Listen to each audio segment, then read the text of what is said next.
Mesdames, Messieurs, bonjour et bienvenue à l'homme et son environnement.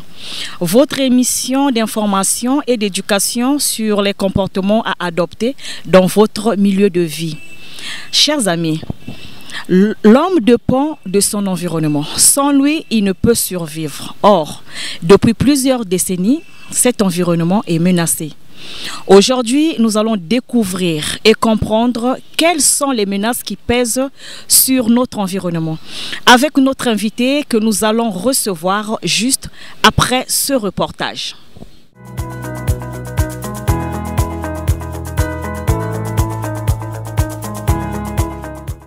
L'homme est apparu sur la Terre au milieu de l'ère quaternaire, précisément au Paléolithique.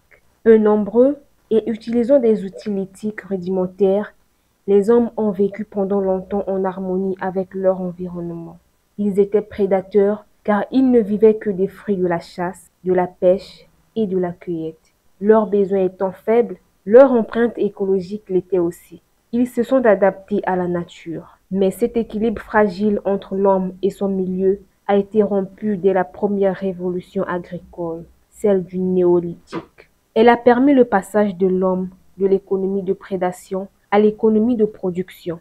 Cette révolution a amorcé malheureusement la dégradation de l'environnement. Aujourd'hui, avec plus de 6 milliards d'habitants, la Terre paraît surpeuplée. L'empreinte écologique de l'homme d'aujourd'hui est énorme puisque ses besoins en terres cultivables, en matières premières et en ressources d'énergie croissent constamment. Et les moyens techniques permettant de modifier ou même de détruire le milieu ont une puissance considérable. En outre, l'urbanisation aggrave le problème car les hommes se concentrent dans les villes dont l'air est de plus en plus vicié et ils perdent le contact avec la nature. L'homme est l'animal le plus pollueur du monde. Il détruit à un rythme effréné sa propre sphère de vie. La dégradation de la biosphère qui en résulte a déjà et aura des conséquences de plus en plus préoccupantes.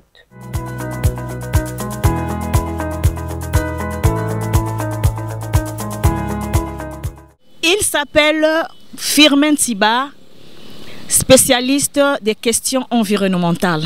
C'est donc avec lui que nous allons découvrir les menaces qui pèsent sur l'environnement. Bonjour. Bonjour madame. Merci de répondre à notre invitation. Voilà, vous avez suivi le reportage, tout comme vous, chers téléspectateurs. Dites-nous de façon claire, qu'est-ce qu'on entend par environnement? Merci madame de nous accorder cette parole pour la journée d'aujourd'hui. C'est quoi l'environnement? Généralement, on dira que c'est tout ce qui nous entoure. C'est ce que nous entendons parler de l'environnement. Donc l'être humain est ici sur la planète Terre. Donc la planète Terre et tout ce qui constitue, que ce soit la géographie, le relief, le climat et tout cela, c'est l'environnement où l'homme vit. Donc par conséquent, en si peu de mots, l'environnement c'est la nature, tout ce qui nous entoure. L'environnement c'est tout ce qui nous entoure. Alors, quelle est donc l'importance de l'environnement dans la vie de l'homme? Déjà, la vie de l'homme dépend de son environnement. Et c'est pour dire que l'environnement est très important pour l'être humain. Et donc, si sa vie dépend de l'environnement, c'est pour dire que c'est très important, c'est utile et c'est même quelque chose à respecter parce que l'environnement, c'est ce qui permet à l'homme de vivre sainement ici sur Terre. Et quel est donc l'impact de l'homme dans l'environnement? Pour parler de l'impact de l'homme sur l'environnement, il y a un impact positif d'un côté et l'impact négatif. Et s'agissant de l'impact positif, c'est ce que nous voyons que la contribution de l'homme dans son espace de vie, dans l'entretien, dans tout ce qu'il peut faire pour que ce que nous avons trouvé de façon naturelle puisse demeurer et nous génère également ce que nous avons comme source de vie.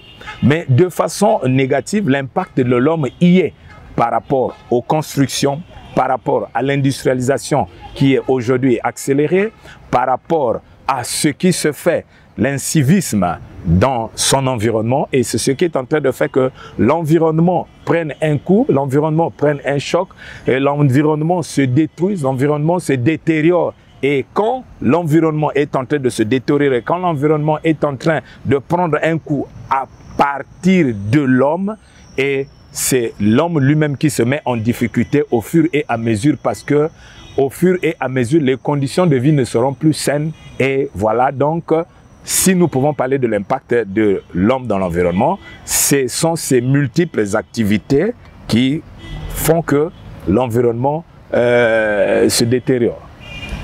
Et puisque ces activités dont vous avez énumérées, je pense bien que ces activités sont utiles dans la vie de l'homme.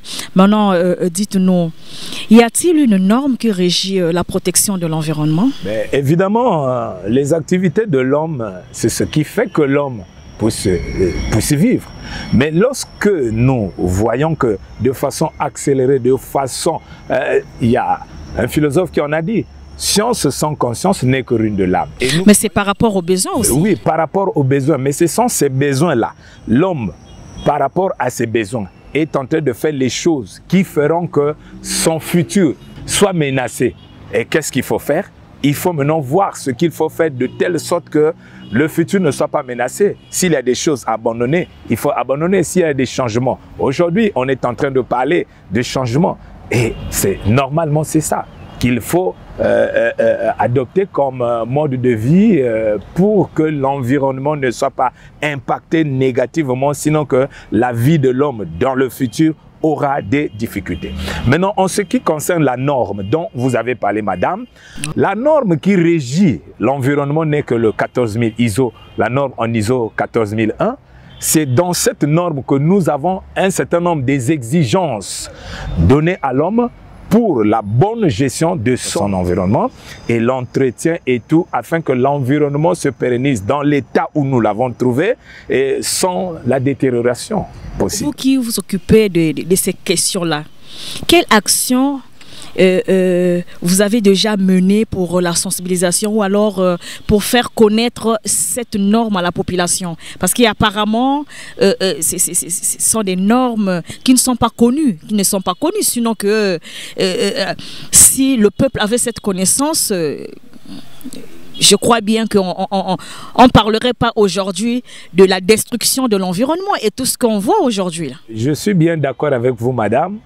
Et déjà, ce que vous venez de faire, le fait de nous inviter sur ce plateau et parler de l'environnement, déjà je pense que c'est un pas pour la sensibilisation de la population, la sensibilisation de ceux-là qui apparemment ne connaissent rien sur l'environnement, vont découvrir quelque chose au fur et à mesure, par votre plateau bien sûr, et par d'autres plateaux certainement, et pour les informer, les bienfaits de l'environnement et ce qu'il faille faire, les exigences dont nous avons parlé, ISO 14001, la norme ISO 14001, qui en fait régit un certain nombre des exigences que l'homme doit respecter, que l'homme doit se soumettre, afin que l'environnement ne soit pas détruit. Il y a beaucoup des activités qui aujourd'hui... Et que dit cette norme? Mais la norme en ISO 14001, la norme de l'environnement, parle c'est toute une kyrielle des choses qu'on peut souligner. Nous voyons la déforestation abusive. Ça, c'est des choses qu'il faut aujourd'hui. Dernièrement, il n'y a pas très longtemps, le président brésilien a dit, après un plan de sauvetage pour la forêt amazonienne qui, entre-temps, était la cible d'une déforestation accélérée. Et en prenant ce plan, et nous comprenons que là, c'est un pas de gagner. Et vous aussi, madame, avec ce que vous êtes en train de faire, je pense que c'est déjà quelque chose de bien pour le peuple congolais de comprendre qu'il faut protéger l'environnement, il faut sauvegarder l'environnement. Et les activités qui font que l'environnement soit détruit, c'est des activités qu'il faut prohiber, c'est des activités qu'il faut limiter, c'est des activités qu'il faut canaliser et restreindre si c'est possible, afin de protéger, conserver l'environnement, parce que c'est notre milieu de vie. Et une fois détruit, je ne pense pas que la vie sera bonne encore ici sur Terre. Que devons-nous faire pour protéger notre environnement? Mais ce que nous avons à faire, il faut initier des plans de sauvetage n'est plus détruire la forêt, comme nous le voyons, les gens, n'est plus les feux de brousse, que les gens se permettent de brûler la forêt, les gens se permettent de brûler les savanes, les gens se permettent d'abattre les arbres n'importe comment, les gens, les constructions abusives et tout ça là, c'est ce qui fait que. Et il y a aussi l'industrialisation accélérée. Aujourd'hui, nous voyons les échappements de gaz. Et ces gaz-là détruisent la couche d'ozone. Ce que nous appelons aujourd'hui le phénomène de gaz d'effet de serre, qui aujourd'hui, il y a un réchauffement climatique, permettez l'expression, le réchauffement climatique, il y a la fonte des glaces, et tout cela, c'est à cause de l'activité de l'homme qui aujourd'hui est assez intense, et on n'arrive pas à prendre les mesures, à bâtir des plans. Je pense qu'avec les rencontres, multiples rencontres de la COP, ce sont ces exigences-là qui sont mises en place pour que les populations respectent l'environnement, afin que l'environnement, demain, nous soit favorable, pour ne pas que demain, ça nous soit défavorable.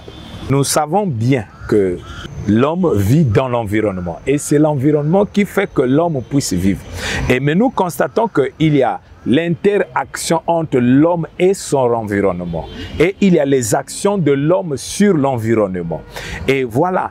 De façon positive, nous voyons qu'il y a des gens qui tentent quand même de respecter un petit jardin chez soi. C'est déjà la contribution, c'est déjà l'impact positif pour l'environnement, parce que ces espaces verts nous permettent d'avoir un peu plus de l'oxygène qui nous permet de bien vivre. Et nous voyons également l'impact négatif de l'homme. Aujourd'hui, vous allez voir les gens qui n'en ont pas besoin des espaces verts, qui se mettent à couper, à désherber. Et nous voyons également l'homme lui-même est en train de détruire son espace en faisant quoi? Avec la pollution, les sachets, les matières, tout ce qu'on peut faire. Même la ménagère doit entretenir son espace. Et nous aussi, les hommes, là où nous vivons, ça nécessite que ça soit entretenu. Et pour éviter soit les pollutions, vous avez mangé vos biscuits, le sachet, vous balancez dans la nature. Et imaginez que ce sachet-là, qui va rester longtemps sur le sol, va appauvrir le sol. Et une fois que le sol est appauvri, c'est toi et moi demain qui allons manquer du manioc. Alors que c'est ce sol, c'est cette terre qui nous produit le manioc et qui nous produit la carotte, qui nous produit. Donc, comprenez un peu l'impact négatif et positif de l'homme. Dans le sens positif, toi et moi, si on s'abstient de jeter partout les matières plastiques et quoi que ce soit. Là, vous parlez donc de la gestion de nos déchets à la maison. Bon, en quelque sorte, la gestion des déchets, la gestion de tout ce qui passe entre nos mains qui peuvent polluer. Si on utilise ça de façon correcte et qu'on gère ça par rapport au tri, par rapport à ce qu'il faut faire, je pense que nous allons protéger l'environnement qui est notre espace de vie. Et ça, c'est à l'échelle entre ce qui nous entoure. Mais ce comportement aussi est exigé par rapport aux exigences à l'échelle nationale et internationale, la protection de l'environnement, les échappements de gaz, l'impact de l'homme. Et une fois que l'homme se ressaisisse, aujourd'hui, on parle qu'il faut passer à l'électrique.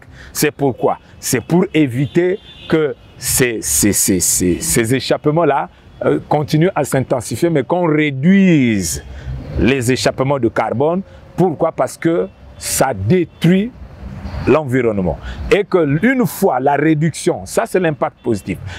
Pensons à la réduction, ça c'est l'impact positif pour que l'environnement ne soit pas détruit. Voilà un peu ce qu'on peut dire de façon claire et nette sur l'impact de l'homme sur l'environnement dans le sens positif et comme dans le sens négatif. Donc, cela dépend de nous, cela dépend de notre conscience. Et étant conscient que c'est la nature, c'est l'environnement qui nous permet la vie ici sur Terre, donc nous, à notre tour, on est censé protéger, on est censé entretenir, on est censé veiller à ce que quelque chose ne contribue pas à la destruction de cet environnement qui nous fait vivre, qui est notre bien-être en tous, de façon nationale, internationale et mondiale. Pour terminer, Monsieur Ntiba, quel est votre dernier message, sinon interpellation à l'endroit de la population? Oui, on dirait à la population de respecter l'environnement. En quoi faisant? En quoi faisant? Par rapport aux activités de l'homme qui amènent à ce que l'environnement soit détruit et que les gens aient une prise de conscience. Parce que la première des choses, c'est celle-là. La prise de conscience que l'environnement nous est favorable, nous est utile. Et on ne doit pas la détruire. Quel que soit ce que nous avons besoin. Et une fois que nous voyons que ce que nous faisons portera préjudice à notre santé par rapport à l'environnement, portera préjudice à tout un système, je pense que c'est des choses qu'il ne faille pas faire. Mais comment savoir? Comment savoir? Comment savoir que cette activité va poser préjudice à l'environnement? Il y a les émissions, il y a les choses qui se disent à la télé, à la radio que nous écoutons. La déforestation. Nous avons la pollution chimique, nous avons les pollutions des sols, nous avons les feux de brousse, la destruction des forêts. Et tout ça là, ça contribue à la destruction de l'environnement. Et ce qu'il y a à faire, c'est quoi? C'est de sensibiliser ces populations telles que toi et moi. Sur ce plateau, nous demandons à la population de bien voir, de bien faire et de respecter, ne pas polluer, ne pas détruire, ne pas abattre les arbres n'importe comment, parce que c'est là la source de la vie. Donc, une sensibilisation est importante. Merci. Merci beaucoup. Vous avez compris, comme moi j'espère, que notre survie dépend de l'environnement. Alors tous, respectons-le. Aussi, retenez que le 5 juin est célébrée la journée internationale de l'environnement. Ainsi donc s'achève notre émission. Merci à vous qui l'avez suivi, aussi à l'équipe technique. Au revoir et à la semaine prochaine.